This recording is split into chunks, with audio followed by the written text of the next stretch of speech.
Malakas ang buhos ng ulan. Bawat patak ay parang maliliit na batong bumabagsak sa lupa, lumilikha ng isang malungkot na tunog sa kahabaan ng madilim at walang katao-taong kalsada sa Batangas. Isang lumang kotse ang huminto sa gilid ng daan. Bumukas ang pinto sa passenger side. Bumaba ka na. Utos ng isang babaeng nasa loob. Isang maliit na batang babae, marahil nasa 6 na taong gulang, ang dahan-dahang bumaba. Nakasuot lamang siya ng manipis na bestida na ngayon ay basang-basa na. Niyakap niya ang kanyang sarili, nanginginig sa ginawa't takot. "En?" Halos pabulong na tanong ng bata. "Huwag kang aalis dito, Mia. Maliwanag?" Sabi ng babae na tinatawag na En. Ang kanyang boses ay malamig. Walang bakas ng anumang pag-aalala. "Babalikan kita.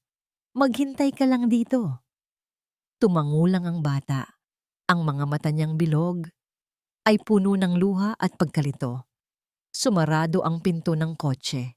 Mabilis itong umarangkada at ang mga pulang ilaw nito sa likuran ay unti-unting naglaho sa dilim at sa lakas ng ulan hanggang sa wala nang natira, kundi ang ingay ng kulog at ang walang tigil na pagbagsak ng langit.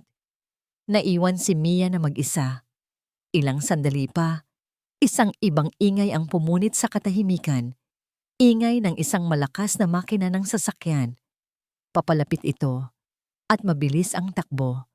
Sa loob ng paparating na SUV, si Victor Alcantara ay mahigpit ang kapit sa manibela. Ang mga ugat sa kanyang noo ay halos lumitaw sa tindi ng kanyang galit. Bawat kilometrong tinatakbo niya palayo sa Maynila ay parang pagtakas, pero hindi niya matakasan ang mga alaala. 5 taon na ang nakalipas, pero ang sakit ay sariwa pa rin. Ang mukha ni Leticia, ang mga pangako, ang pagkakanulo. Liar. Napatiim ang kanyang bagang. Ito ang dahilan kung bakit pinili niya ang Batangas. Ang katahimikan. Ang pag-iisa. Dito, walang makakapagsinungaling sa kanya. Walang makakapanakit. Dahil sa galit, mas diniinan niya pa ang silinyador. Ang daan ay madulas at halos wala siyang makita dahil sa ulan. Wala siyang pakialam. Ang gusto niya lang ay marating ang kanyang bahay, ang kanyang kuta, at isara ang pinto sa buong mundo. Ngunit sa isang iglap, isang maliit na anyo ang biglang lumitaw sa gitna ng kalsada, sa abot ng kanyang mga headlight. Isang bata. Agad niyang inapakan ng preno. Ang gulong ng SUV ay umikit sa basang kalsada at isang nakakabinging tunog ang umalingaw-ngaw sa paligid. Huminto ang sasakyan, ilang pulgada na lang mula sa bata. Nanlaki ang mga mata ni Victor. Ang kanyang puso ay kumakabog ng napakabilis, hindi dahil sa takot, kundi dahil sa matinding gulat at inis. "Ano ba naman to?" Sigaw niya sa loob ng sasakyan. Bumaba siya, hindi alintana ang malakas na ulan na agad bumasa sa kanyang mamahaling damit. Hinarap niya ang bata na nakatayo lang doon, hindi gumagalaw. Parang isang estatwa na nababalot ng takot. Ang mga mata ng bata ay nakatitig sa kanya, nagniningning dahil sa ilaw ng sasakyan at sa mga luhang hindi pa natutuyo. Nanginginig ang buong katawan nito sa ginaw. "Anong ginagawa mo sa gitna ng kalsada? Bata ka. Gusto mo bang mamatay?" Galit na tanong ni Victor. Hindi sumagot ang bata. Yumuko lang ito at niyakap muli ang sarili. Napasabunot si Victor sa kanyang buhok. Problema. Ito ang huling bagay na kailangan niya. Kinuha niya ang kanyang cellphone mula sa bulsa. Tatawagan niya ang pulis. Iyon ang tamang gawin.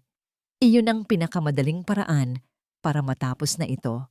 Pero habang tinitipan niya ang numero, muli siyang napatingin sa bata. Nakita niya kung gaano kaputla ang mga labi nito, kung paano nangingitim ang ilalim ng mga mata nito. Hindi lang ito takot, gutom at pagod din ito. Saan ang mga magulang nito? Sinong matinong tao ang hahayaan ng isang maliit na bata sa ganitong lugar at sa ganitong panahon? Ibinalik niya ang cellphone sa kanyang bulsa. Isang malalim na buntong hininga ang pinakawalan niya. Hindi niya alam kung bakit, pero hindi niya kayang iwan ang bata doon. Marahil ay dahil sa awa.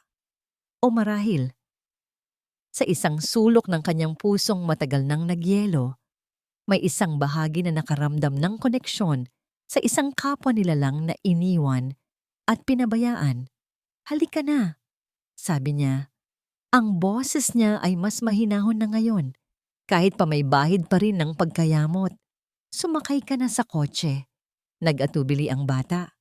"Hindi kita sasaktan," sabi ni Victor, sinusubukang pagaanin ang kanyang boses. "Ipapatuyo kita. Papakainin. Halika na." Dahan-dahang lumapit ang bata. Pinagbuksan niya ito ng pinto sa likuran at inalalayan papasok. Ang mamahaling leather seat ng kanyang SUV ay nabasa agad, pero hindi na niya ito inintindi. Tahimik lang sila sa buong biyahe pauwi. Ang tanging maririnig lang ay ang tunog ng wiper ng sasakyan at ang mahinang pagsinghot ng bata mula sa likuran. Pagdating nila sa kanyang modernong bahay sa tabi ng dagat, ang karaniwang santuwaryo ng katahimikan ni Victor ay parang nabahira ng gulo. Pinaupo niya ang bata sa sofa habang kumuha siya ng tuwalya at mga damit. Wala siyang damit pambata, kaya isang malaking t-shirt niya ang ibinigay niya. Nag-init din siya ng sabaw. Habang kumakain ang bata sa mesa, tahimik lang itong nakayuko. Bawat subo ay dahan-dahan, na para bang takot na baka may bawiin ang pagkain mula sa kanya. Hindi nagsasalita si Victor, pinapanood niya lang ito. Ang liit-liit ng batang ito, pero ang bigat ng problemang dala nito ay ramdam na ramdam niya. Pagkatapos kumain, habang nililigpit ni Victor ang mga plato, nakita niyang nakatulog na ang bata sa sofa.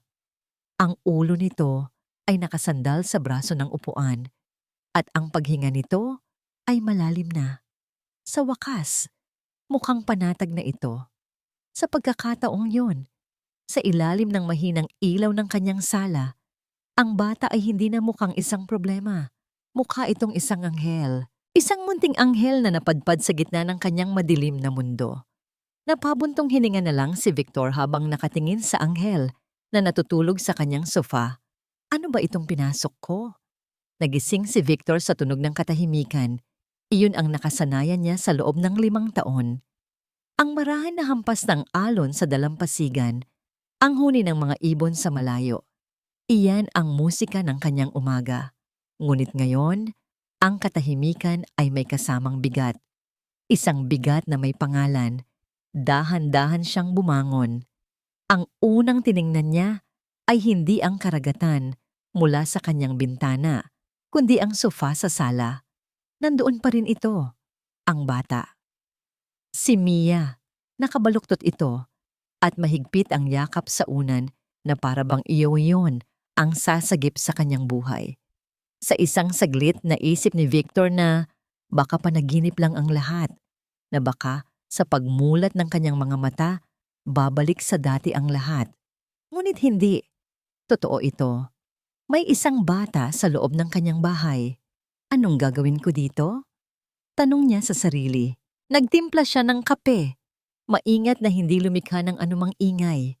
Ang bawat kilos niya ay tila kalkulado.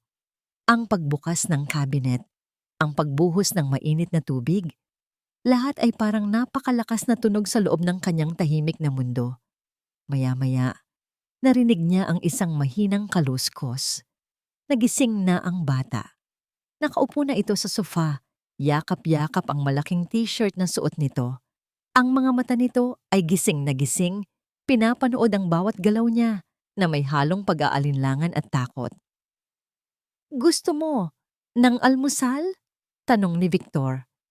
Naramdaman niya ang pagkailang sa sarili niyang boses. Tumango lang ang bata. Nagprito siya ng itlog at sinangag. Inilapag niya ito sa mesa. Umupo ang bata sa silya, pero hindi ito gumalaw. Tinitingnan lang nito ang pagkain. "Sige na, kumain ka na," sabi ni Victor. Dahan-dahan, kinuha nito ang kutsara at nagsimulang kumain. Walang nagsasalita. Tanging ang tunog lang ng mga kubyertos ang maririnig. Pakiramdam ni Victor ay isa siyang estranghero sa sarili niyang pamamahay. Buong araw, ang bahay ay napuno ng isang kakaibang tensyon. Sinubukan ni Victor na magtrabaho sa kanyang study table pero hindi siya makapag-focus. Ang isip niya ay laging napupunta sa batang tahimik na nakaupo sa sala. Pinapanood ang mga isda sa kanyang aquarium. Napagtanto niya ang isang malaking problema. Walang damit ang bata. Napabuntong hininga na lang siya. Kailangan nilang lumabas. Kailangan nilang pumunta sa bayan para mamili. Ang ideya pa lang na iyon ay sapat na para sumakit ang ulo niya. Tara, sabi niya kay Mia. Aalis tayo. Kitang-kita niya ang takot sa mga mata nito. Agad itong umiling. Bibili tayo ng damit mo, paliwanag ni Victor. Sinisikap na maging mahinahon. At mga laruan, kung gusto mo. Ang salitang laruan ay tila nagpabago sa ekspresyon nito. Nawala ang kaunting takot, napalitan ng pag-usisa. Dahan-dahan itong tumango. Sa department store, pakiramdam ni Victor ay nasa ibang planeta siya. Napapaligiran siya ng mga kulay rosas, mga damit na may cartoon character, at mga manika. Hindi niya alam kung saan magsisimula. Siya, isang inhinyero, na sanay sa mga blueprint at mga sukat, ay walang kaalam-alam sa sukat ng damit ng isang 6 na taong gulang na bata. Sir, para po ba sa anak niyo? Tanong ng mong isang sales lady. Natigilan si Victor. Hindi. Para sa kanya. Itinuro niya si Mia na nakatago sa likuran niya. Ngumiti ang sales lady at kinausap si Mia. Sa tulong nito, nakapili sila ng ilang mga bestida, shorts at t-shirt. Habang nagbabayad, napansin ni Victor ang isang estante ng mga stuffed animals. May isang teddy bear doon na kulay brown. Hindi niya alam kung bakit, pero kinuha niya ito at idinagdag sa kanyang mga pinamili. Pag-uwi nila, pagod na pagod si Victor. Mas nakakapagod pa ito kaysa sa isang buong araw na pag-inspection sa construction site. Habang nag-aayos siya ng mga pinamili, si Mia naman ay tahimik na nakaupo sa sahig, yakap-yakap ang bagong teddy bear.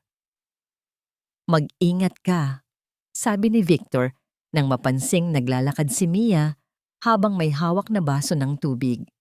Ngunit huli na ang lahat. Natapilok ang bata at nabitawan nito ang baso.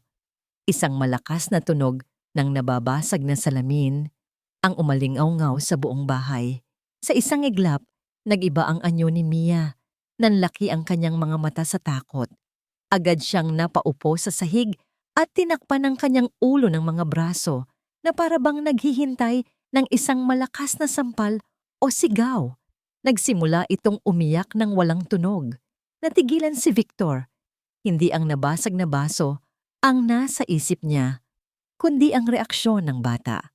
Anong klaseng buhay ang pinagdaanan nito para maging ganito ang takot niya sa isang simpleng pagkakamali? Lumuhod siya sa harap nito, maingat na iniiwasan ang mga bubog. Hey! Mahinang sabi niya. Okay lang. Aksidente lang yon. Hindi pa rin ito gumagalaw. Hindi ako galit. Pagpapatuloy ni Victor. Ang mahalaga, hindi ka nasugatan. Tumingin ka sa akin. Dahan-dahan. Ibinaba ni Mia ang kanyang mga braso. Ang kanyang mukha ay basang-basa ng luha. Hindi po. Kayo galit? Pabulong na tanong nito. Umiling si Victor. Hindi. Ako na ang maglilinis niyan. Kumuha siya ng walis at dustpan. Habang naglilinis, ramdam niya ang mga mata ni Mia na nakasubaybay sa kanya. Nang matapos siya, nakita niyang nakatayo na ito, bit-bit pa rin ang teddy bear. Nang gabing iyon, matapos ang hapunan, nakita ni Victor na hawak ni Mia ang isa sa mga storybook na binili niya kanina. Hindi pa ito marunong magbasa. Gusto mong basahin ko para sa'yo? Alok ni Victor. Mabilis itong tumango. Umupo sila sa sofa. Binuksan ni Victor ang libro. Noong una, naiilang siya. Ang kanyang boses ay matigas at walang emosyon.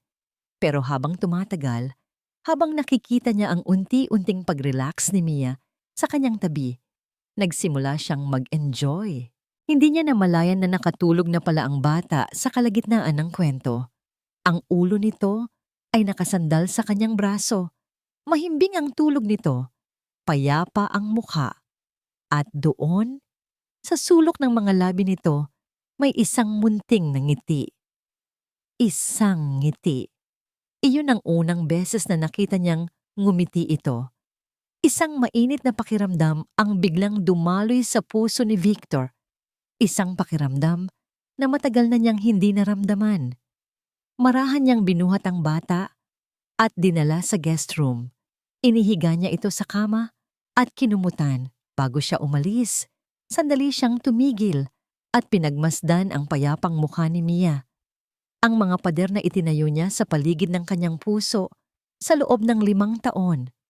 Mga pader na gawa sa sakit, galit at pag-iisa ay tila unti-unting gumuho ng gabing iyon. Pinalitan ng isang munting bata na may daladalang teddy bear at isang ngiti sa kanyang pagtulog. Bumalik siya sa sala. Ang bahay ay muling naging tahimik. Ngunit sa pagkakataong ito, ang katahimikan ay hindi na malungkot. Mayroon na itong kasamang pag-asa. Kinabukasan, habang natutulog pa si Victor, isang malakas na sigaw ang gumising sa kanya. Ah! Agad siyang napabangon.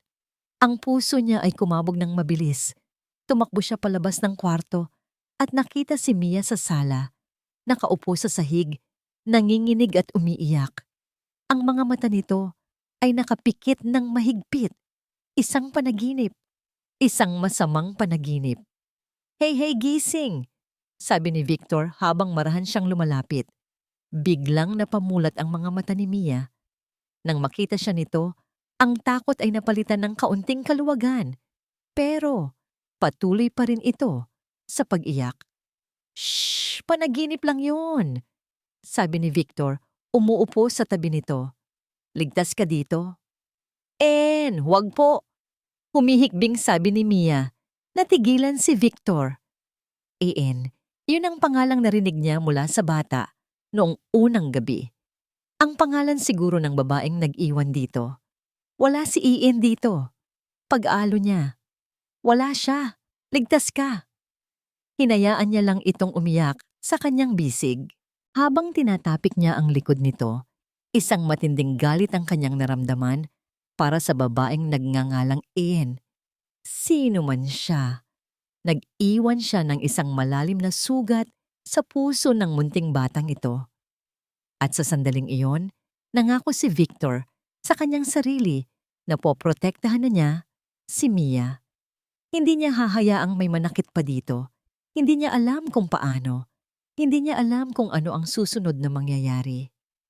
Ang alam niya lang, ang batang umiiyak sa kanyang mga bisig ay hindi na lang isang problema na napulot niya sa daan. Unti-unti, nagiging bahagi na ito ng kanyang buhay. Ang bahay ni Tito Masungit ay malaki. Malaki at tahimik. Gising na si Mia bago pa man mag-ingay ang alarm clock sa kwarto ni Tito Victor.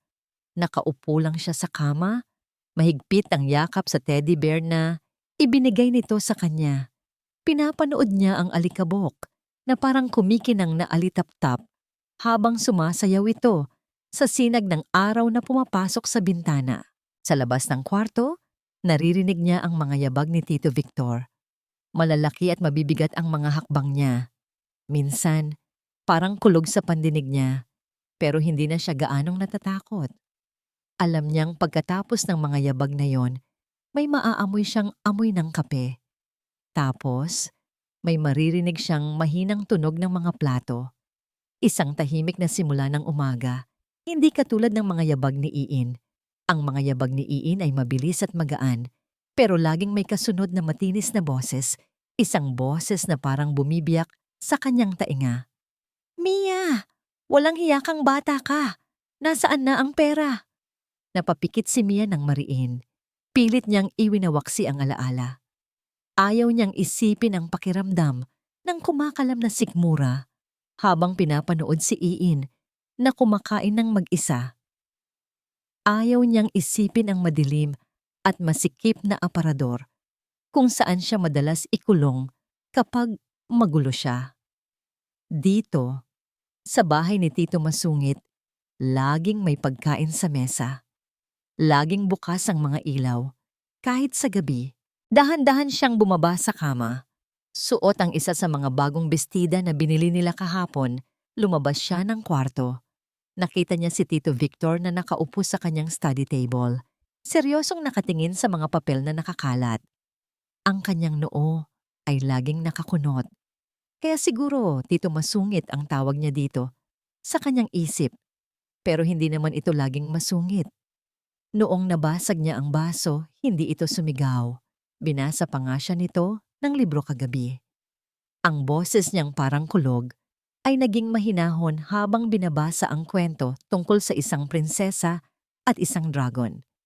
Lumapit si Mia sa malaking pinto na gawa sa salamin. Mula doon ay tanaw niya ang hardin. Napakaganda. Punong-puno ng mga bulaklak na iba-iba ang kulay. May mga paru-paro na lumilipad-lipad. Hindi niya namalayan na naibukas na pala niya ang pinto at nakalabas na siya. Ang damo ay malambot at medyo basa pa sa hamog. Ang hangin ay amoy dagat at mga bulaklak. Lumapit siya sa isang malaking paso na may tanim na napakagandang bulaklak. Kulay lila ito ang paborito niyang kulay. Maingat niyang itinuro ang kanyang daliri para hawakan ang malambot na talulot. Sa kanyang pag-usisa, hindi niya napansin ang isang maliit na bato sa kanyang likuran. Bigla siyang natapilok. Nabitawan niya ang kanyang teddy bear. Upang hindi siya tuluyang matumba, napakapit siya sa gilid ng paso. Pero masyadong mabigat iyon. Sa kanyang pagbagsak, sumama ito sa kanya. Isang malakas na tunog ng nababasag na paso ang pumunit sa katahimikan ng umaga. Nanigas si Mia sa kanyang kinauupuan. Ang kanyang tuhod ay may kaunting gasgas at humahapdi. Pero hindi iyon ang pinakamasakit. Ang pinakamasakit ay ang pamilyar na takot na biglang gumapang mula sa kanyang tiyan paakyat sa kanyang lalamunan. Nabasag. May sinira siya. Agad siyang napaupo sa lupa at niyakap ang kanyang mga tuhod. Ibinabaon ang kanyang mukha. Nag-umpisa siyang umiyak ng tahimik. Ito na yon. Siguradong magagalit na si Tito Masungit. Sisigawan siya nito. Baka saktan siya. Baka palayasin. Baka iwan din siya sa daan, katulad ng ginawa ni Ian.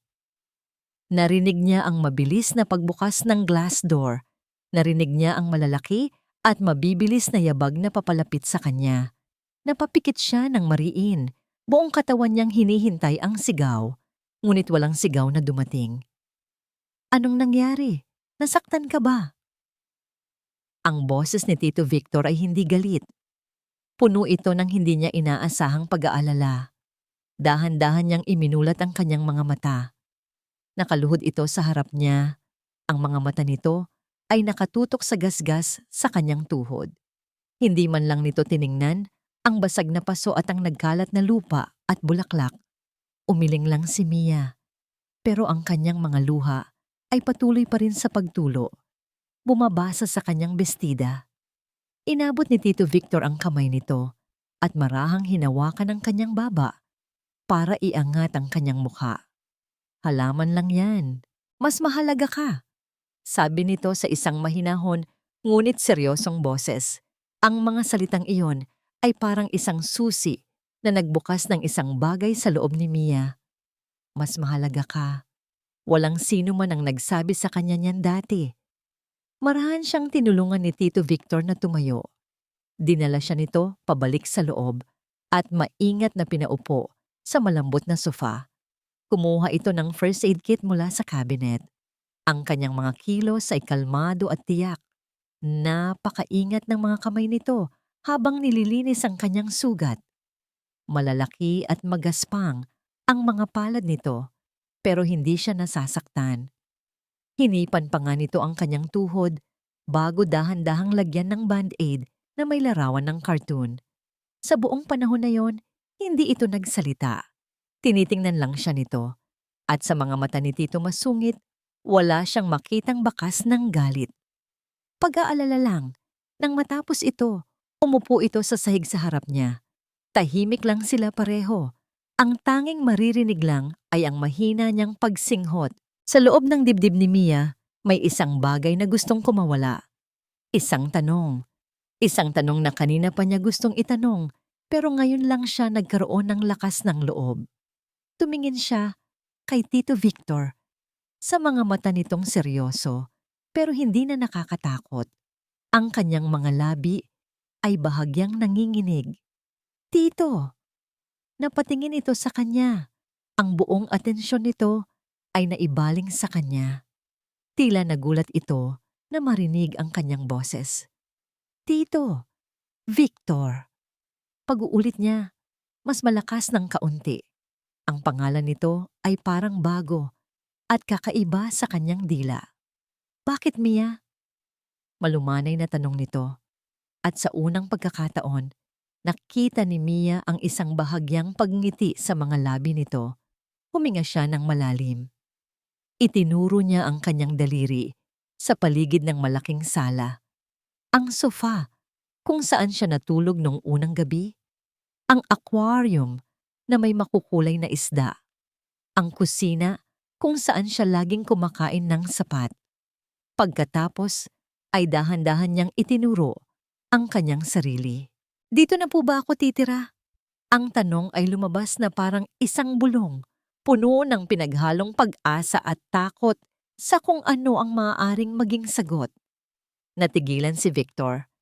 Ang simpleng tanong na yon ay parang isang malaking bato na ibinagsak sa tahimik na tubig ng kanyang buhay. Nakita ni Mia ang pagbabago sa kanyang mukha, pagkagulat, pag-aalinlangan, at isang emosyon na hindi niya maintindihan. Hindi niya alam ang isasagot. Ang plano niya ay dalhin ang bata sa DSWD, pero kailan? Paano niya sasabihin dito na hindi? Napansamantala lang ang lahat. Paano niya babawiin ang pakiramdam ng seguridad na unti-unti niyang ibinibigay dito? Tinitigan niya ang mga mata ni Mia. Naghihintay. Umaasa. Bago pa man siya makabuo ng mga salita, isang matinis na tunog ang biglang pumutol sa kanilang sandali. Ding-dong. Ang tunog ng doorbell. Halos mapatalon si Victor sa gulat. Bihira siyang magkaroon ng bisita. Halos wala. Sinong pupunta dito, lalo na sa ganitong oras ng umaga? Dahan-dahan siyang tumayo. Diyan ka lang, sabi niya kay Mia. Sumilip siya sa bintana na katabi ng pinto. May isang babaeng nakatayo sa labas ng kanyang gate.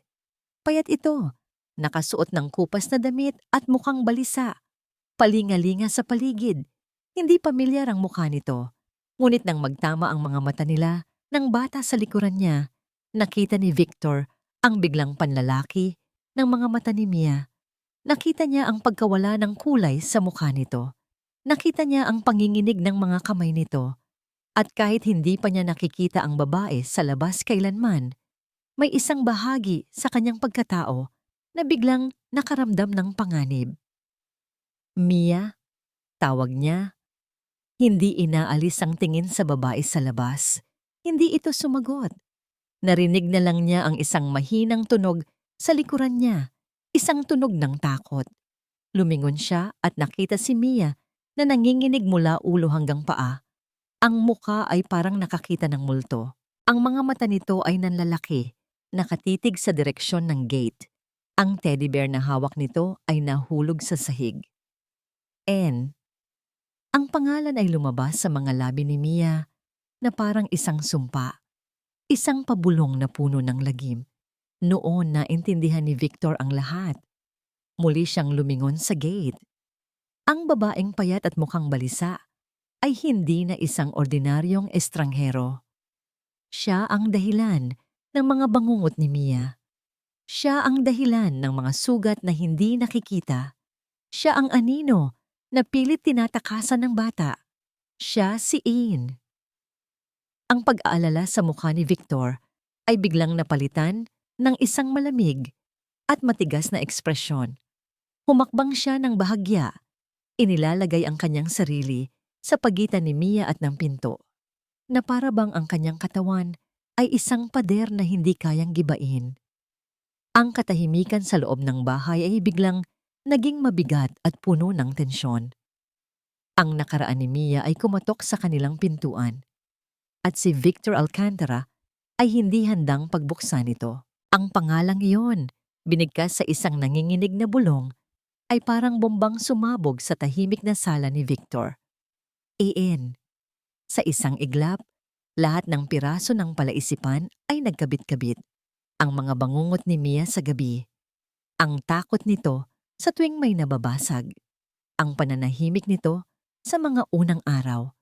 Lahat ay dahil sa babaeng nakatayo ngayon sa labas ng kanyang gate, na pati imang bagang ni Victor. Isang malamig na galit ang gumapang sa kanyang buong sistema. Mas matindi pa sa galit na naramdaman niya para kay Leticia. Ito ay iba. Ito ay banal na galit. Isang uri ng galit na nakalaan para sa mga taong nananakit ng mga walang kalaban-laban. "Huwag kang gagalaw dyan," mariin niyang sabi kay Mia. Ang boses niya ay mababa at kontrolado. Naglakad siya papunta sa intercom sa tabi ng pinto. Pinindot niya ang talk button. "Anong kailangan mo?" tanong niya. Ang boses ay kasing lamig ng bakal. Sa maliit na screen ng monitor, nakita niyang nagulat ang babae. Ngumiti ito, isang ngiting hindi umabot sa kanyang mga mata. Isang peking nunang ngiti na puno ng pagkukunwari. "Gusto ko lang sanang makita ang anak ko," sabi ni Iin. Sinusubukang gawing kaawa-awa ang kanyang boses. "Wala kang anak dito," diretsong sagot ni Victor. Nawala ang ngiti ni Iin. "Nandyan si Mia, alam ko. Nakita ko siya sa bintana. Ibalik mo sa akin ang anak ko. Kidnapper ka ba?" Hindi sumagot si Victor. Sa halip, lumakad siya papunta kay Mia, na nakatayo pa ring parang estatwa sa gitna ng sala. Lumuhod siya sa harap nito upang magpantay ang kanilang mga mata. "Mia," sabi niya. Pilit na pinapalambot ang kanyang boses. "Kailangan kong kausapin ang babae sa labas. Dito ka lang sa likod ko. Okay? Hindi kita iiwan. Hindi ko hahayaang lumapit siya sa'yo." Dahan-dahan at nanginginig na tumango ang bata. Ang mga mata nito ay puno pa rin ng matinding takot. Tumayo si Victor. Sa bawat hakbang niya patungo sa gate, pakiramdam niya ay hindi siya naglalakad sa sarili niyang hardin, kundi sa isang larangan ng digmaan. Siya ang pader, siya ang kuta, at hindi niya hahayaang makapasok ang kaaway. Binuksan niya ang gate, pero bahagya lang. Sapat lang para makalabas siya, pero hindi sapat para makapasok si Iin. Hinarangan niya ng kanyang katawan ang daanan. "Ano talaga ang sadya mo dito?" ulit ni Victor. Ang mga mata niya ay matalim na nakatitig kay Iin. "Ang anak ko, si Mia," giit ni Iin. Ngunit may halong kaba sa kanyang boses ngayong magkaharap na sila. "Ang batang iniwan mo sa gitna ng kalsada sa kasagsagan ng ulan?" Malamig na tanong ni Victor. "Hindi mo siya anak. Isa ka lang pabigat sa buhay niya." Natigilan si Iin. Nagbago ang kanyang ekspresyon. Nawala ang pagkukunwaring awa, napalitan ng inis. Nakita niyang hindi uubra ang drama niya kay Victor. Kaya't nagpalit siya ng taktika. "Diretsuhin na kita, Mr. Alcantara," sabi ni Iin. At ngayon, ang kanyang boses ay may halong kasakiman. "Nag-imbestiga ako. Victor Alcantara, CEO ng Alcantara Construction. Alam kong mayaman ka. Napakayaman." Tinitigan lang siya ni Victor, hinihintay ang kasunod. "Hindi ko naman talaga gustong kunin ang bata," pag-amin ni Iin, na para bang isang negosasyon lang ang lahat. "Pabigat lang yan. Pero sa'yo, mukhang mahalaga siya. Kaya magkasundo na lang tayo." "Ano ang gusto mong sabihin?" Tanong ni Victor, kahit alam na niya ang patutunguhan nito. Presyo, sabi ni Iin. Isang pangit na ngiti ang sumilay sa kanyang mga labi. Lahat ng bagay may presyo. 1,000,000. Bigyan mo ako ng 1,000,000 at sayo na ang bata. Ibibigay ko sayo ang kustodiya niya. Hindi mo na kami makikita kahit kailan. Natawa si Victor. Hindi isang masayang tawa, kundi isang tawang puno ng pagkasuklam. 1,000,000? Ulit niya. Ganyan kababa ang tingin mo sa isang bata? Ang presyo niya para sayo ay 1,000,000? Dumukot si Victor sa kanyang bulsa. Kinuha niya ang kanyang wallet at sa harap ni Iin, kumuha siya ng ilang pirasong 1,000 piso. Inilabas niya ang lahat ng laman nitong cash. Siguro mga 10,000. Umalis ka na, sabi ni Victor, at ibinato niya ang pera sa paanan ni Iin. Ang mga piraso ng pera ay nagkalat sa lupa. Ito lang ang halaga mo sa akin.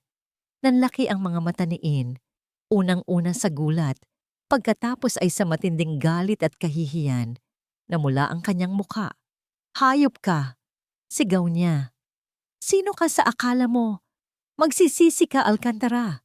Hindi pa tayo tapos. May karapatan ako sa batang yan. Siya ang alas ko laban sa'yo. Tinalikuran na siya ni Victor. Dadalhin kita sa korte. Pahabol na sigaw ni Iin, ang boses ay puno ng pagbabanta. Babawiin ko ang bata sa legal na paraan. Tandaan mo yan. Isang malakas na kalabog ang narinig. Nang isara ni Victor ang bakal na gate. Hindi na siya lumingon pa. Naglakad siya pabalik sa bahay. Ang kanyang puso ay mabigat, ngunit ang kanyang isip ay malinaw. Ang laban ay nagsisimula pa lang. Pagpasok niya sa bahay, nakita niya si Mia na nakasilip mula sa likod ng sofa. Nang magtama ang kanilang mga mata, tumakbo ito palapit sa kanya at niyakap ng mahigpit ang kanyang mga binti. Naramdaman ni Victor ang panginginig ng munting katawan. Yumuko siya at binuhat ito. Tapos na, bulong niya. Ligtas ka na. Ngunit habang sinasabi niya ang mga salitang yon, alam niyang hindi iyon totoo. Hindi pa tapos. Ang banta ni Iin ay malinaw at nakakakilabot. Ilang araw ang lumipas. Ang tensyon ay unti-unting nawala at napalitan ng isang bagong uri ng normalidad. Ngunit isang hapon, isang courier ang dumating. May dala itong isang official-looking na sobre.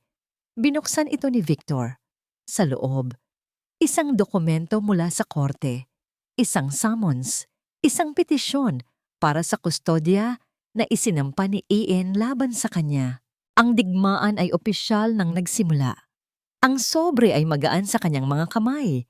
Ngunit ang bigat ng mga salita sa loob nito ay parang malaking batong nakadagan sa kanyang dibdib. Summons, Petition for Custody, Iin versus Alcantara. Napaupo si Victor sa kanyang silya. Ang mga mata niya ay nakatitig sa kawalan. Ang tahimik niyang mundo, ang kanyang santuwaryo, ay opisyal ng ginawang isang larangan ng digmaan.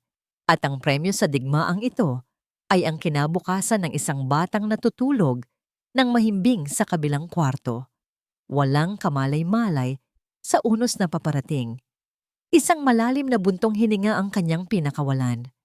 Ang paunang takot ay mabilis na napalitan ng isang matatag na determinasyon. Hindi siya natatakot sa laban. Ang kinatatakutan niya ay ang posibleng kahihinatnan nito. Pero hindi siya pwedeng magpadala sa takot. Kailangan niyang kumilos. Kailangan niya ng pinakamahusay na tulong na mahahanap niya. Kinabukasan, maaga siyang umalis patungong Maynila. Ipinagbilin niya si Mia sa kanyang pinagkakatiwalaang kasambahay, si Aling Martha, isang matandang babae na paminsan-minsan ay pumupunta para maglinis ng bahay.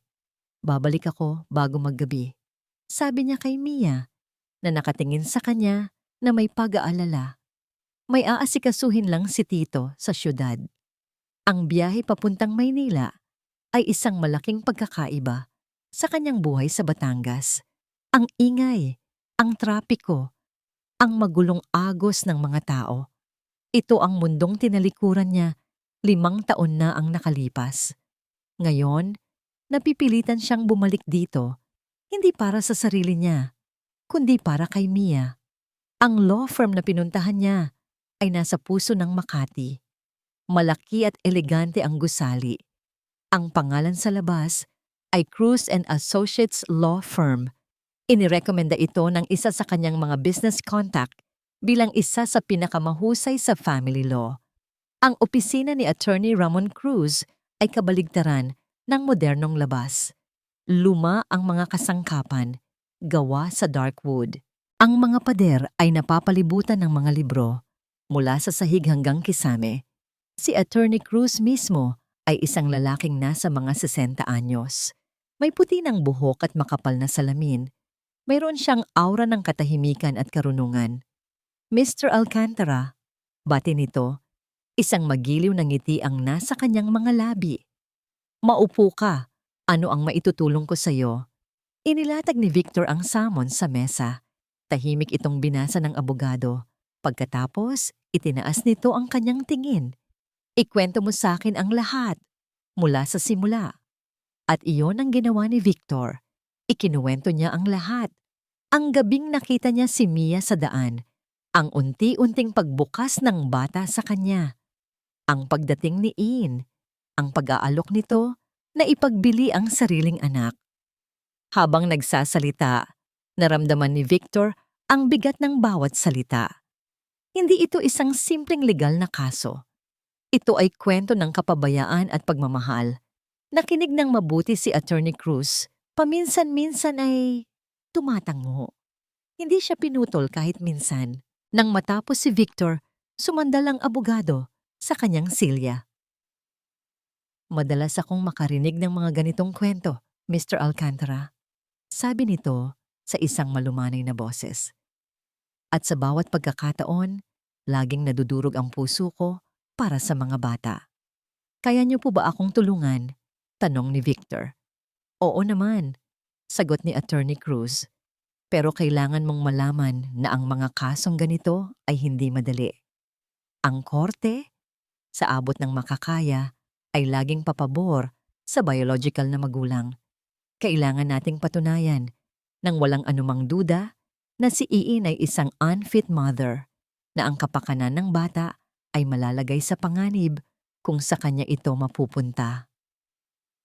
Sa sumunod na 2 oras, binuo nila ang kanilang stratehiya. Naglista sila ng mga posibleng ebidensya at mga taong pwedeng tumestigo.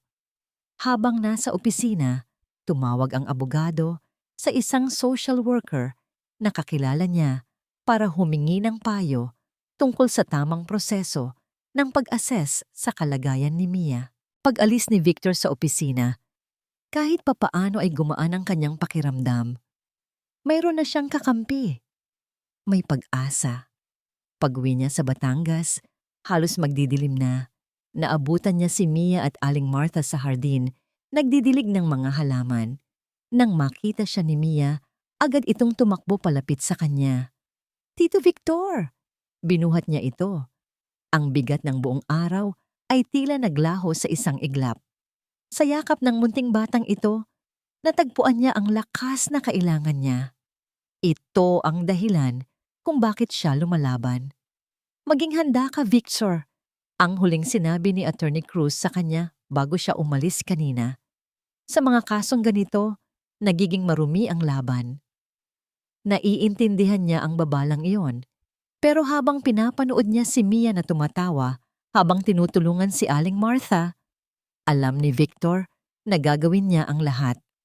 Haharapin niya ang anumang dumi, anumang putik na ibabato sa kanya para lang maprotektahan ang batang ito. Nang gabing iyon, habang naghahanda na sila para matulog, biglang tumunog ang cellphone ni Victor. Registered number, si Attorney Cruz. Victor, sabi ng abogado sa kabilang linya. Ang boses nito ay seryoso. May balita ako. Ano po iyon? Nalaman na namin kung sino ang humahawak sa kaso ni Iin, kung sino ang abogado niya. Naramdaman ni Victor ang pagbilis ng tibok ng kanyang puso. Sino po? Nagkaroon ng isang maikling katahimikan sa kabilang linya bago sumagot ang abogado. Isang pangalan na kilalang kilala sa industriya, napakagaling at walang inaatrasan. Sino nga po? Muling tanong ni Victor. Ang kanyang pasensya ay nauubos na. Attorney Leticia Vargas. Sa pagkarinig ng pangalang yon, parang huminto ang mundo ni Victor. Ang cellphone ay halos madulas sa kanyang kamay. Ang dugo sa kanyang katawan ay tila nagyelo. Leticia, ang babaeng sumira sa kanyang puso at nagtulak sa kanya na talikuran ang mundo. Ang multo ng kanyang nakaraan.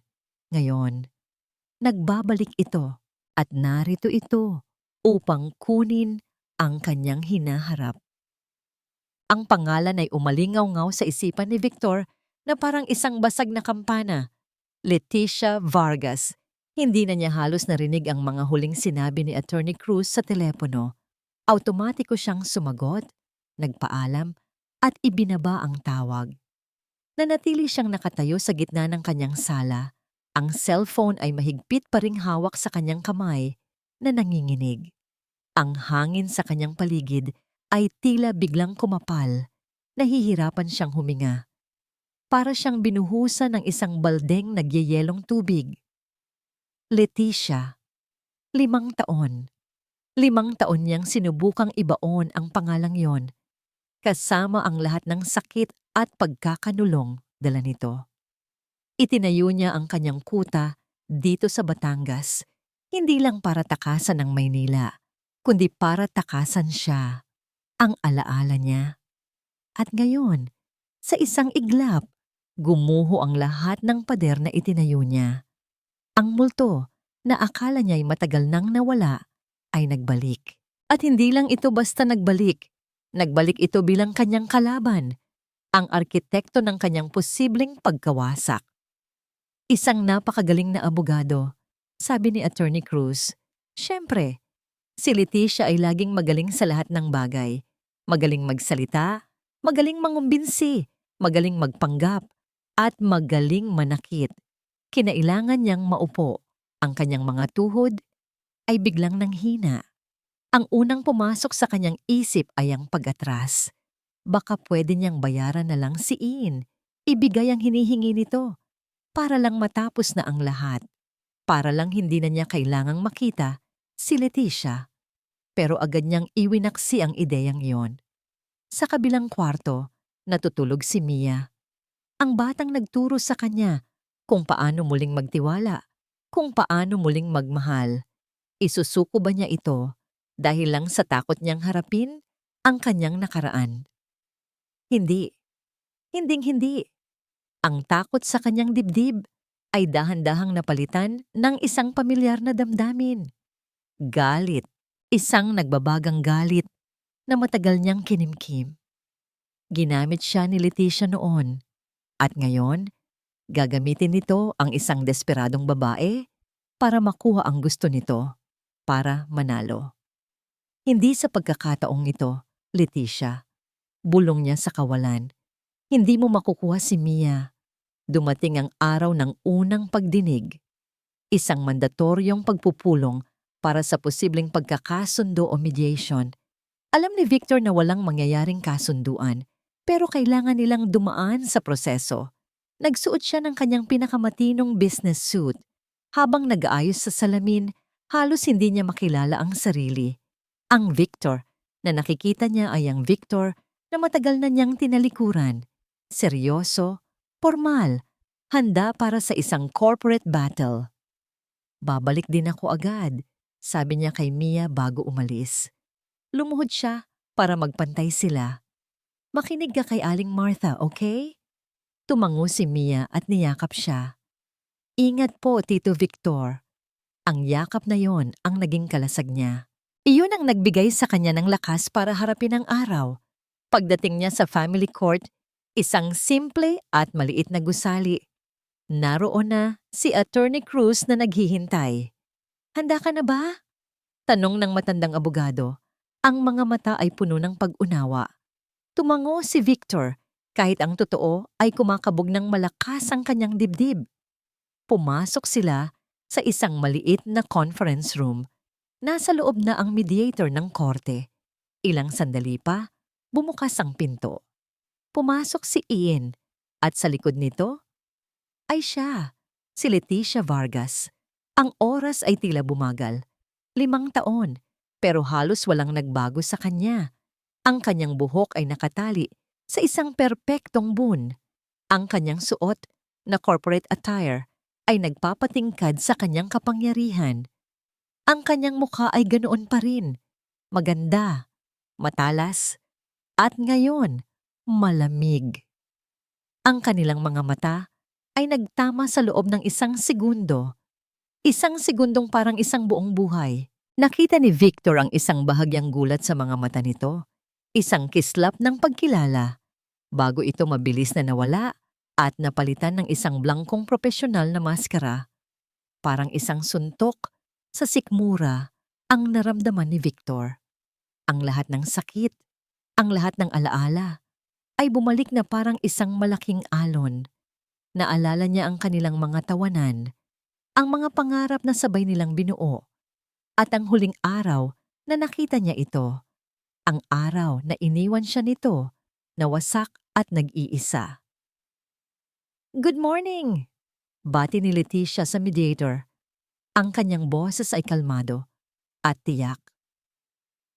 "I am Attorney Leticia Vargas, counsel for the petitioner, Miss Ian."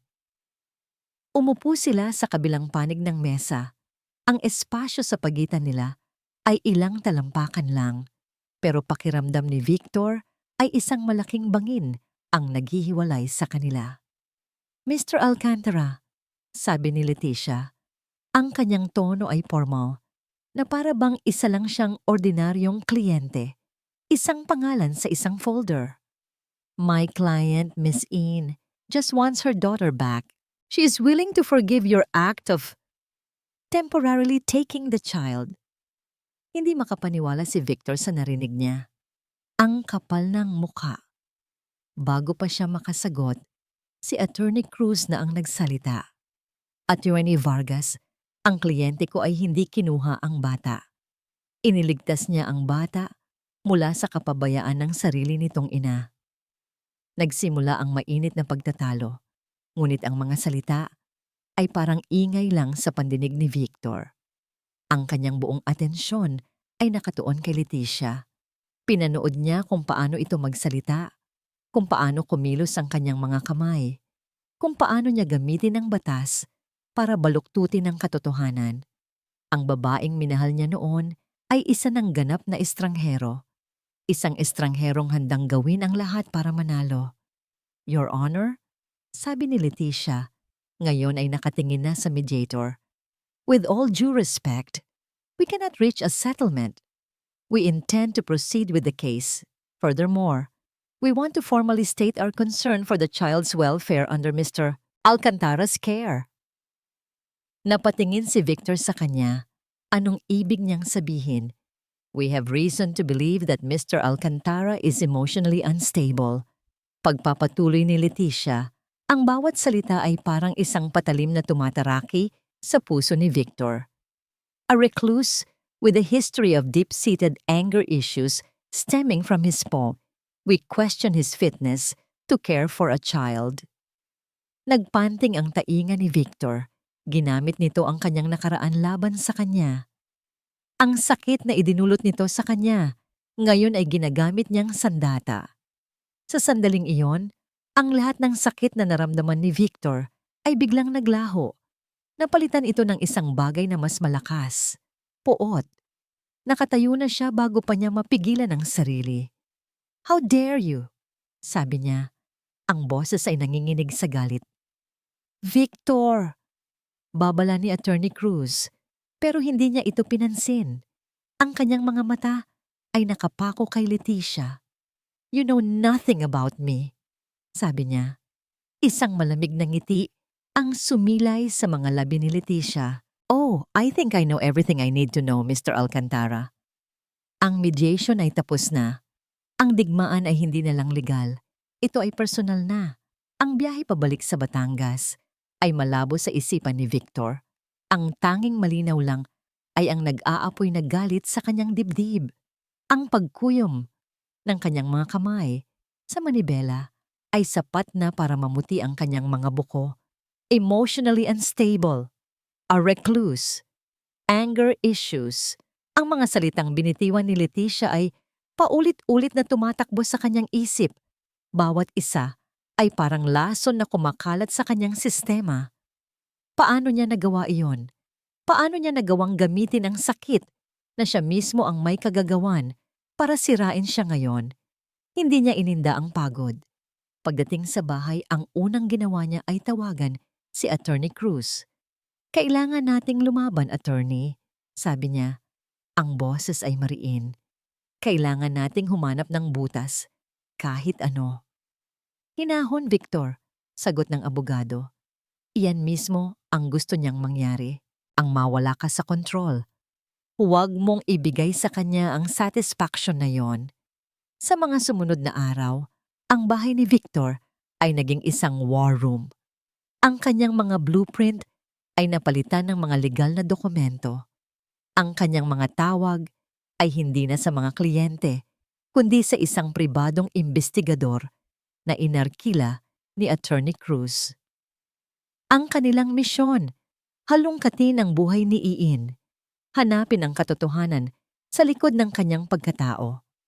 Isang araw, isang sobre ang dumating. Hindi ito galing sa korte. Galing ito sa law firm ni Leticia. Sa loob, mga kopya ng mga dokumento na isusumite nila bilang ebidensya. Kasama doon ang isang sworn statement mula sa isang dati niyang katrabaho sa construction firm. Isang taong nakaalitan niya noon dahil sa isang proyekto. Ang affidavit ay puno ng kasinungalingan at pagmamalabis. Pinalabas nito na si Victor ay isang delikadong tao, madaling magalit, at hindi kayang kontrolin ang sarili. Isang kwentong maingat na binuo para wasakin ang kanyang kredibilidad. Walang hiya, bulong ni Victor habang binabasa ang mga kasinungalingan. Ito ang laro ni Leticia. Madumi, personal. Co-founder? PV, Leticia Vargas. Sa ika-20 palapag ng isang gusali sa Bonifacio Global City, nakaupo si Leticia Vargas sa kanyang malawak na opisina. Ang tanawin mula sa kanyang bintanang salamin ay ang buong syudad. Isang konkretong gubat na sinakop niya sa pamamagitan ng kanyang talino at ambisyon. Kalmado ang kanyang itsura, ngunit sa loob niya may isang maliit na digmaan. Kinuha niya ang isang picture frame mula sa kanyang drawer, isang lumang litrato. Sila ni Victor, kuha 5 taon na ang nakalipas sa isang beach sa Batangas. Nakangiti sila pareho. Masaya. Walang muwang sa kung ano ang mangyayari sa hinaharap. Trabaho lang to, sabi niya sa sarili. Paulit-ulit, parang isang mantra. Pero sa tuwing tinitingnan niya ang litrato, may kumikirot sa kanyang puso. Naaalala niya ang Victor na nasa litrato, ang Victor na mapagmahal, puno ng pangarap. Ang Victor na handang ibigay ang lahat para sa kanya. Ang Victor na sinira niya. Bakit niya tinanggap ang kasong ito? Dahil ba sa pera? Oo, malaki ang ibabayad ni Iin kung mananalo sila. Dahil ba sa hamon? Oo, kilala si Victor Alcantara. Ang pagpapatumba sa kanya sa korte ay magpapatibay sa kanyang reputasyon. O dahil ba ito sa isang bagay na mas malalim? Isang paraan para patunayan sa sarili niya na tama ang naging desisyon niya. 5 taon na ang nakalipas. Na mas mabuti siyang wala si Victor? Ibinaba niya ang litrato. Tapos na yon. Tumunog ang kanyang telepono. Ang imbestigador niya. May balita na ito tungkol kay Victor. Mga detalye tungkol sa kanyang pag-alis sa kumpanya, ang kanyang paglipat sa Batangas, mga piraso ng impormasyon na kaya niyang tahiin para makabuo ng isang narrative, ang narrative ng isang sirang lalaki na tumatakas sa mundo. Good. sabi niya sa telepono. Ipadala mo sa akin ang lahat. Pagkatapos ng tawag, tinawagan niya si Ian. May pupuntang social worker sa bahay ni Alcantara. Sabi niya, hindi natin alam kung kailan. Gusto kong tawagan mo si Mia. Ngayon na. Sabihin mo sa kanya na namimiss mo na siya. Sabihin mo na kukunin ka na ng mga pulis kung hindi siya babalik sa'yo. Takutin mo siya, Ian. Siguraduhin mong sa korte, ikaw ang pipiliin niya. Ito ang kailangan niyang gawin para manalo.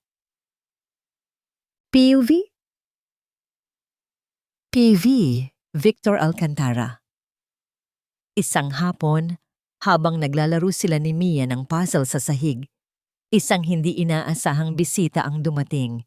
Isang babae mula sa Department of Social Welfare and Development, DSWD. Isang surprise visit. Sinubukan ni Victor na maging kalmado. Pinapasok niya ang social worker, isang mabait na babae na nagngangalang Mrs. Reyes. Nag-obserba ito sa paligid. Tiningnan ang kalinisan ng bahay, ang mga laruan ni Mia, ang pagkain sa refrigerator. Nakipag-usap ito kay Victor. Pagkatapos, kinausap nito si Mia ng sila lang. Mula sa kusina, naririnig ni Victor ang mahinang boses nila. Kampante siya.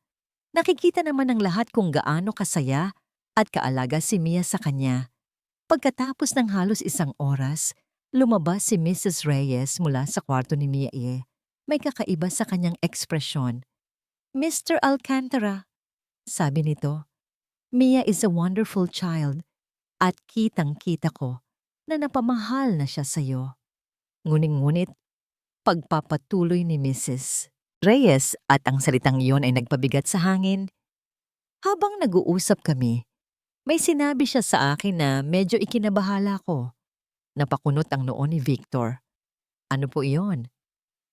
Nabanggit niya na natatakot daw siyang may masamang mangyari sa kanyang mamain. Na baka daw puhulihin ng pulis ang kanyang ina dahil sa inyo. Tumingin ng diretso si Mrs. Reyes sa kanyang mga mata. Mr. Alcantara, ginagamit niyo po ba ang ina ng bata para takutin siya? Para siyang binuhusan ng malamig na tubig. Ano po? Hindi. Hinding-hindi ko po gagawin iyon. Iyon ang sinabi ng bata. Mahinahong sabi ni Mrs. Reyes habang nagsusulat sa kanyang notepad. Isusulat ko lang po ito sa aking report. Nang makaalis ang social worker, agad na pinuntahan ni Victor si Mia sa kwarto.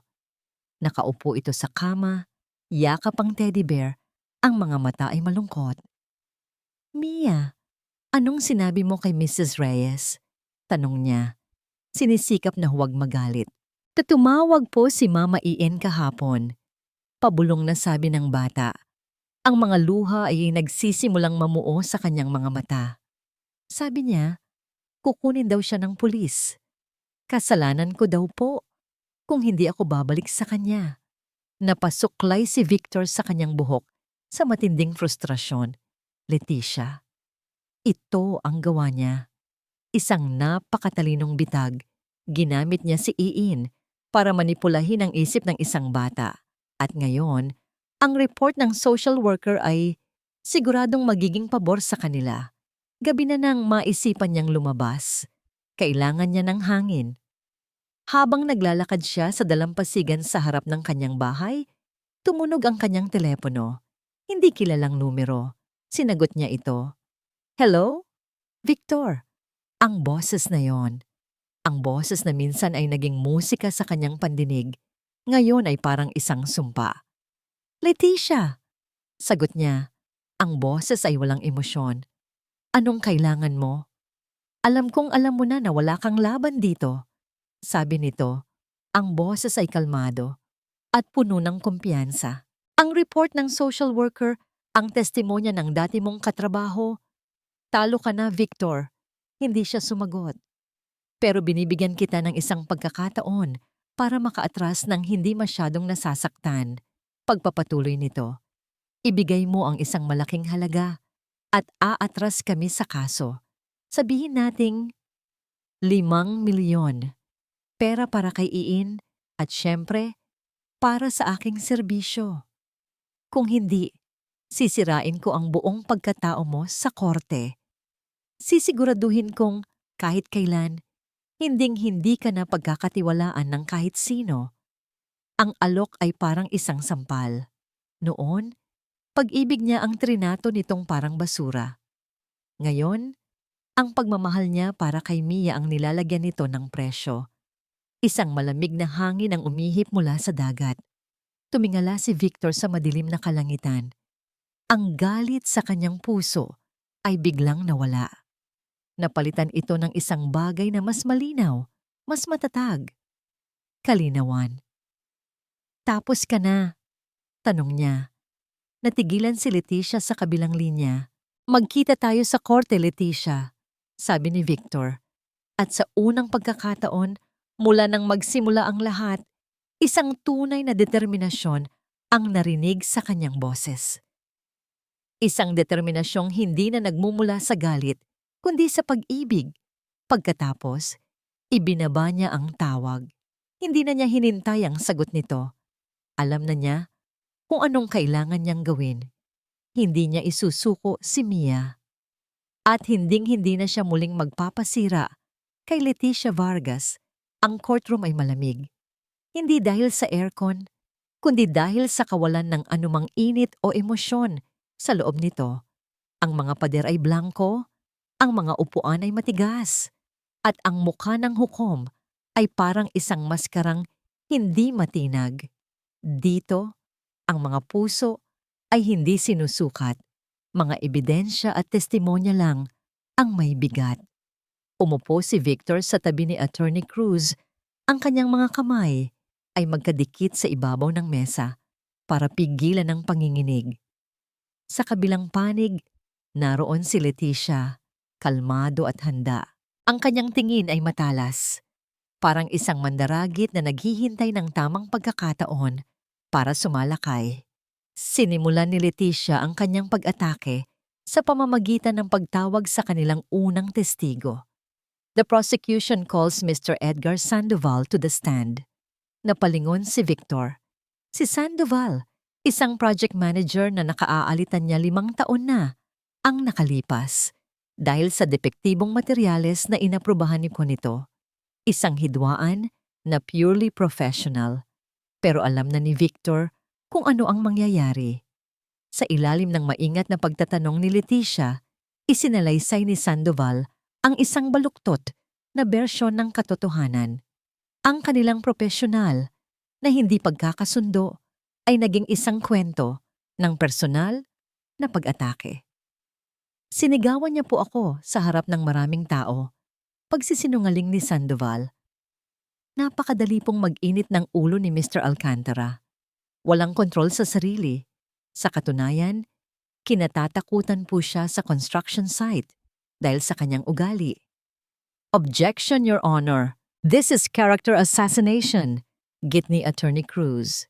It speaks to his character, Your Honor, his temperament, which is highly relevant when we are deciding the welfare of a child, kalmadong sagot ni Leticia.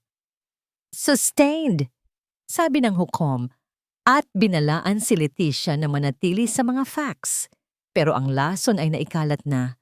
Sunod na inilatag ni Leticia ang report ng social worker na si Mrs. Reyes. Binasa niya ng malakas ang bahagi kung saan sinabi ni Mia na natatakot itong mahuli ng pulis ang kanyang ina. Your Honor, sabi ni Leticia, ang kanyang boses ay puno ng peking pag-aalala. This testimony, coupled with the concerning findings of the DSWD, paints a very clear picture. Mr. Alcantara is not only an unstable man with anger issues, but he is also actively manipulating a child's emotions for his own gain. Bawat salita ay parang isang pako na ibinabaon sa kabaong ng kanyang kaso. Tumingin si Victor kay Attorney Cruz na ngayon ay seryoso na ang mukha. Ang laban ay unti-unting nadudulas sa kanilang mga kamay. Does the defense have anything to add before I make a temporary ruling? Tanong ng hukom. Sinubukan ni Attorney Cruz na ipaliwanag ang panig nila, ngunit ang pinsala ay nagawa na. Ang mga kasinungalingan ay naisulat na sa record. Ang hukom ay tumingin sa kanila. Pagkatapos ay kay Leticia, huminga ito ng malalim. For the child's temporary safety and well-being, while this court deliberates on a final verdict, natahimik ang buong silid. Narinig ni Victor ang malakas na pagtibok ng sarili niyang puso. This court has decided that it is in the best interest of the minor Mia to be placed under the temporary custody of the Department of Social Welfare and Development. Ang tunog ng gavel ng hukom ay parang isang putok ng baril sa pandinig ni Victor. Hindi pwede. Ang mga boses sa paligid niya ay biglang humina. Naging isang walang kahulugang ugong. Nakita niya ang bahagyang pagngiti sa mga labi ni Iin. Nakita niya ang bahagyang pagngiti sa mga labi ni Iin. Nakita niya ang walang emosyong tagumpay sa mga mata ni Leticia. At naramdaman niya ang maraahang tapik ni Attorney Cruz sa kanyang balikat. Victor! Pero hindi niya ito pinansin. Ang kanyang buong mundo ay gumuho sa isang iglap. Ang tanging nasa isip niya ay si Mia. Si Mia na naghihintay sa bahay. Si Mia na ipinangako niyang poprotektahan. Bigo siya. Nang hapong iyon, dumating sila. 2 babae mula sa DSWD, kasama ang isang pulis. Ang kanilang mga mukha ay malumanay, ngunit ang kanilang presensya ay mabigat. Nasa sala si Mia, naglalaro sa kanyang dollhouse. Nang makita niya ang mga bisita, tumigil siya. Tumingin siya kay Victor. Ang kanyang mga mata ay nagtatanong. Tito Victor, sino po sila? Lumuhod si Victor sa harap niya. Hinawakan niya ang maliliit nitong mga kamay. Paano niya ipapaliwanag ito? Paano niya sasabihin sa isang bata na kailangan itong umalis sa nag-iisang lugar kung saan ito nakaramdam ng kaligtasan? Mia. Simula niya. Ang kanyang lalamunan ay tila may nakabara. Pupuntahan ka lang. Saglit lang. Saan po? Tanong ng bata. Ang inosenteng pag-usisa nito ay parang kutsilyong tumutusok sa puso ni Victor. Sama po kayo? Hindi siya nakasagot. Isang mainit na likido ang namuo sa kanyang mga mata. Sa unang pagkakataon sa loob ng maraming taon, naramdaman ni Victor ang pagnanais na umiyak. Mr. Alcantara, kailangan na po naming umalis. Sabi ng isa sa mga social worker. Tumayo ang bata. Ayoko po umalis, sabi nito. Ang boses ay nagsisimula ng manginig. Dito lang po ako kay Tito Victor. Lumapit ang social worker para hawakan ang kamay ni Mia. Agad na umatras ang bata at nagtago sa likod ni Victor. Wag po, ayoko. Sigaw ni Mia at sa pagkakataong yon, ang takot na matagal niyang hindi nakita ay muling bumalik sa mga mata nito. Ang sigaw na yon, ang tuluyang dumurog sa puso ni Victor. Daddy Victor, wag mo akong iwan. Humahagulgol na, sabi ni Mia.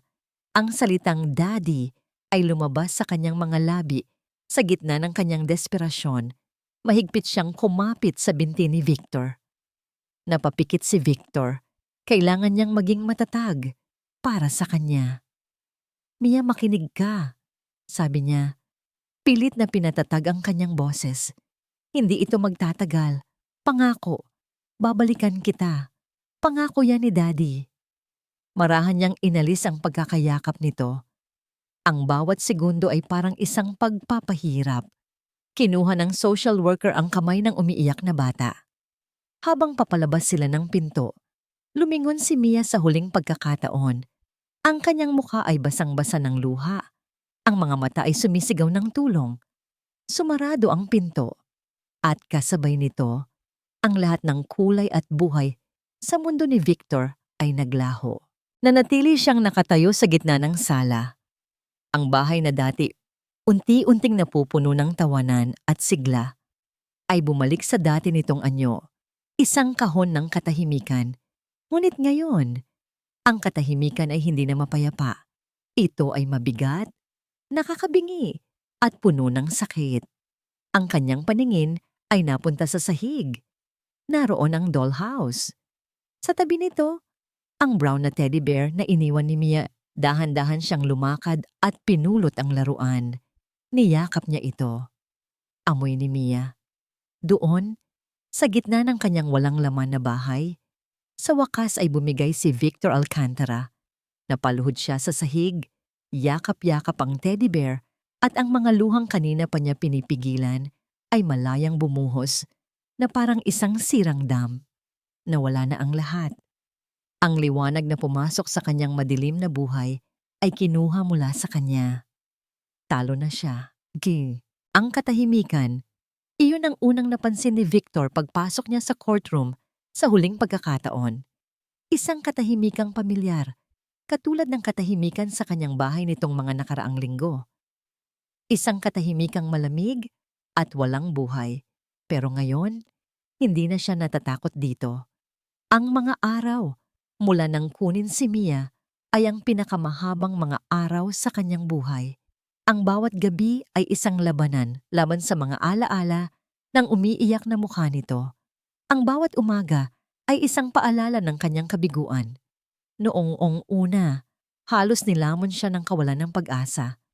Ngunit isang gabi, habang yakap niya ang teddy bear ni Mia, isang bagay ang nagbago sa kanya. Ang sakit ay hindi nawala, pero nag-iba ito ng anyo. Naging gatong ito. Ang bawat luhang pumatak ay naging isang pangako. Babalikan kita. Ngayon, habang nakaupo siya sa tabi ni Attorney Cruz, wala nang bakas ng galit o takot sa kanyang mukha. Isang kalmadong determinasyon ang pumalit dito. Isang kapayapaan na nagmumula sa isang taong wala nang maaaring iwalan pa. Dahil nakita na niya kung ano ang pinakamahalaga sa lahat. Tumingin siya sa kabilang panig. Naroon si Leticia. Ang kanyang postura ay perpekto. Ang kanyang kumpiyansa ay hindi matinag. Sa tabi nito ay si Iin, na mukhang ninenerbiyos. Nagsimula ang sesyon. Inilatag ni Leticia ang kanyang panghuling argumento. Muling iginigiit ang lahat ng kanilang akusasyon. Ang pagiging emotionally unstable ni Victor.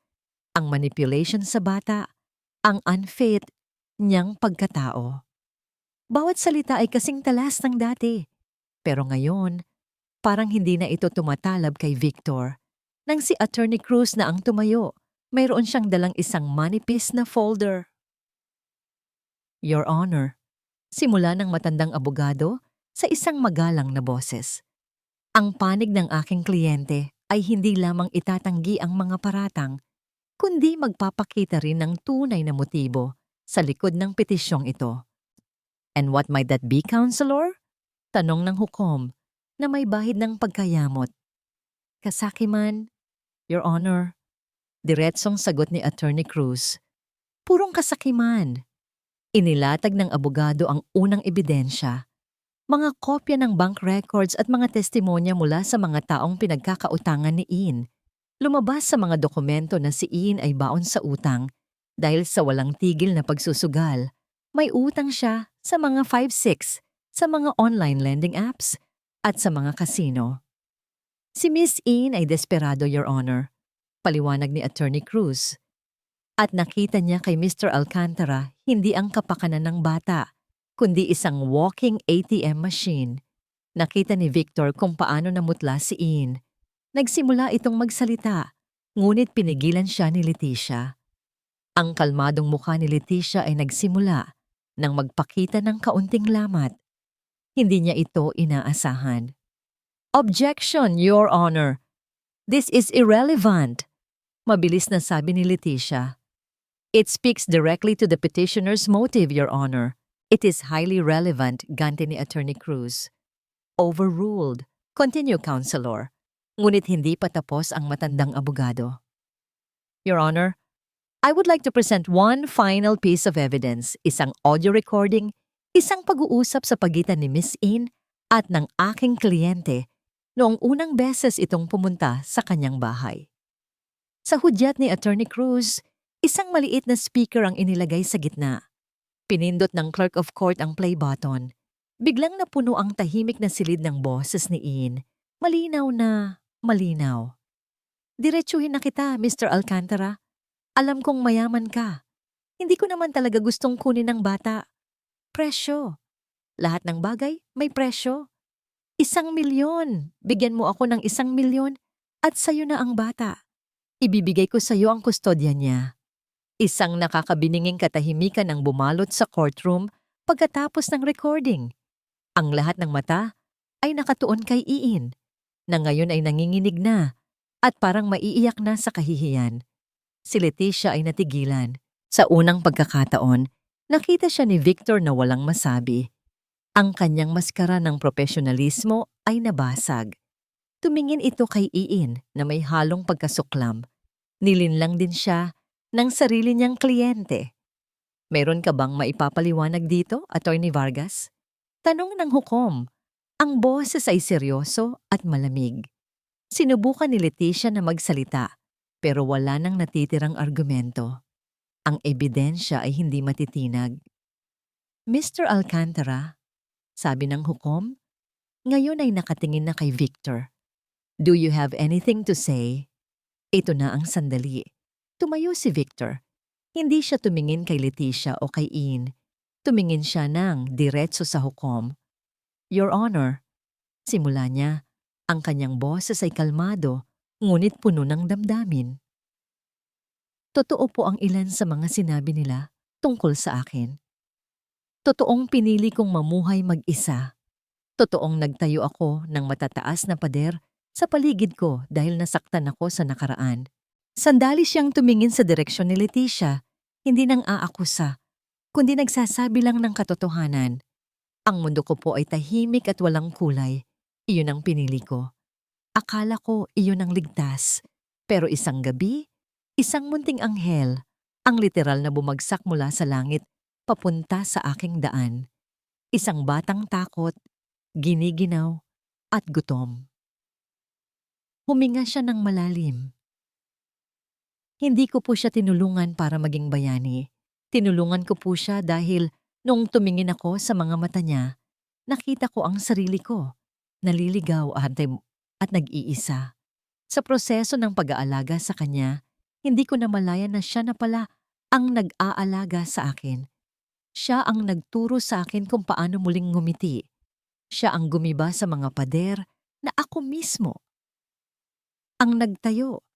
Siya ang nagbigay ng kulay sa mundo ko. Ang kanyang boses ay bahagyang nanginig, ngunit nagpatuloy siya. Hindi po ako perpektong tao, Your Honor.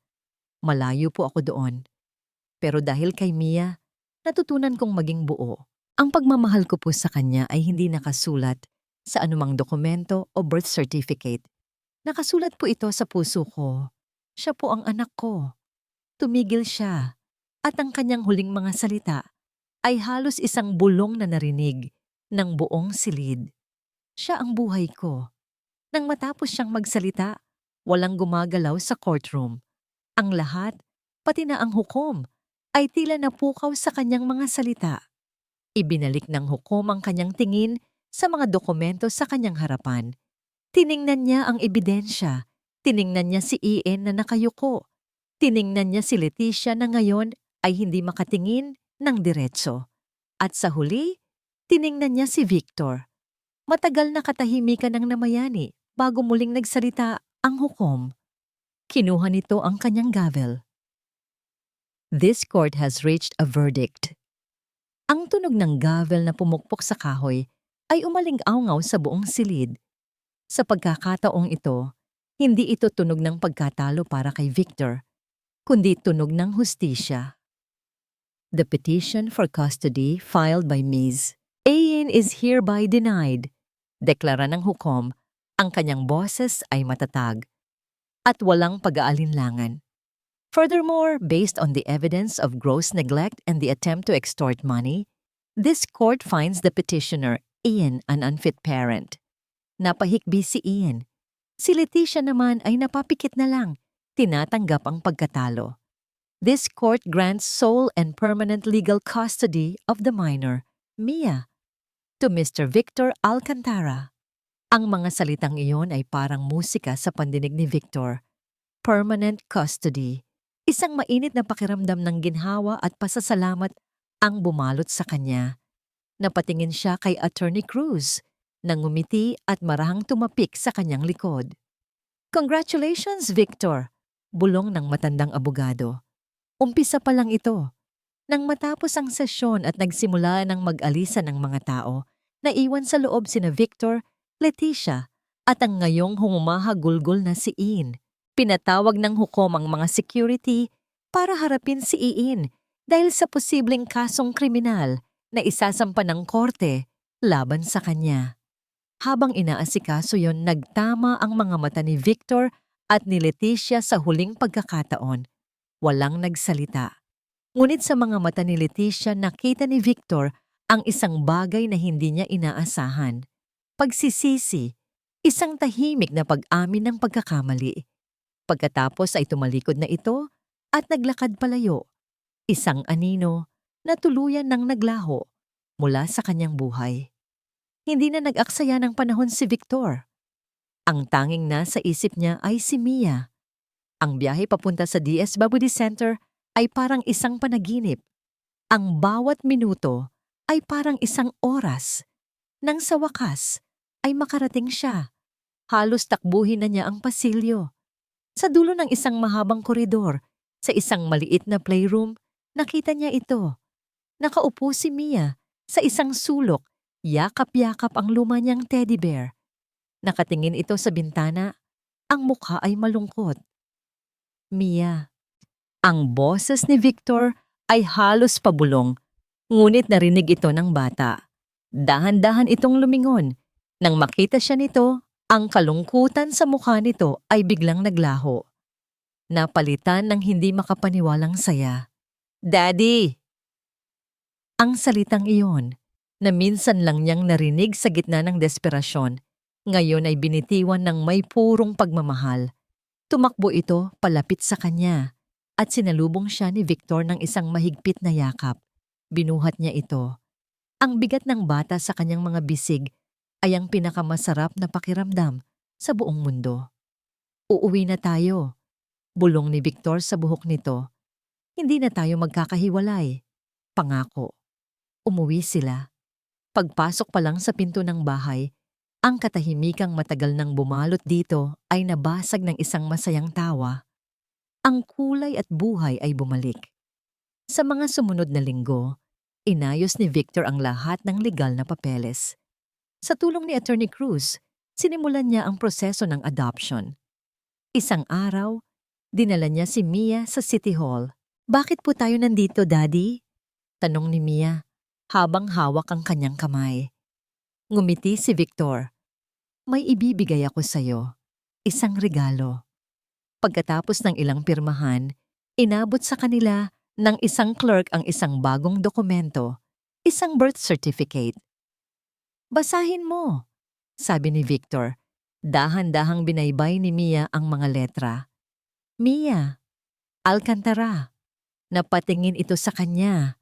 Ang mga mata ay nanlalaki sa pagkamangha. Alcantara? Katulad po sa inyo? Oo, sabi ni Victor. Ang puso niya ay puno ng pagmamahal.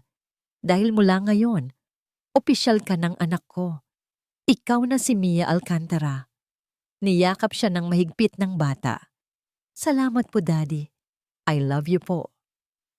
I love you too, anak. Sagot ni Victor. At sa unang pagkakataon, ang mga salitang yon ay lumabas sa kanyang bibig na puno ng kahulugan. Ilang buwan nang lumipas.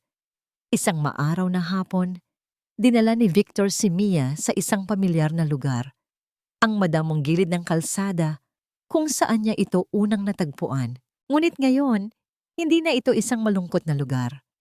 May mga construction worker na doon at isang malaking sign ang nakatayo. Ano po iyan, Daddy? Tanong ni Mia habang tinitingnan ng sign. Basahin mo ulit. Alas ng Pag-asa Foundation, basa ni Mia. A home for children. Tumingin si Victor sa malawak na lupain.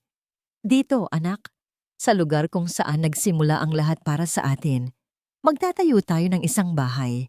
Isang bahay para sa mga batang katulad mo. Mga batang nangangailangan ng pagmamahal at pangalawang pagkakataon.